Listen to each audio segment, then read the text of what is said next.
দুর্নীতির যে পাহাড় গড়ে উঠেছে সেই দুর্নীতির পাহাড়ের থেকে যদি আমরা জনগণের সম্পদ ফিরিয়ে না নিতে পারি তাহলে আর কিসের বিপ্লব হলো?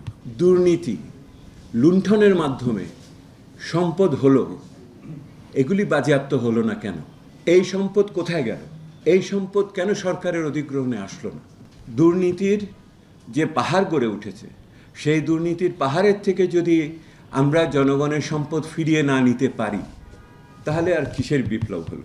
আর্থিক স্বস্তি এবং নিরাপত্তা এই দুটোকে যদি না ঠিক করা যায় তাহলে আমাদের সংস্কারের কোনো উচ্চাশায় কিন্তু আমরা পৌঁছাতে পারবো না, এবং সেই সংস্কারের উচ্চাশায় পৌঁছাতে না পারলে পরে আমরা নির্বাচনের যে চরম লক্ষ্যকে নিয়ে আসছি সেটার ক্ষেত্রেও বড় ধরনের বিভ্রান্তি বা সমস্যা সৃষ্টি হওয়ার আশঙ্কা থেকে যাবে।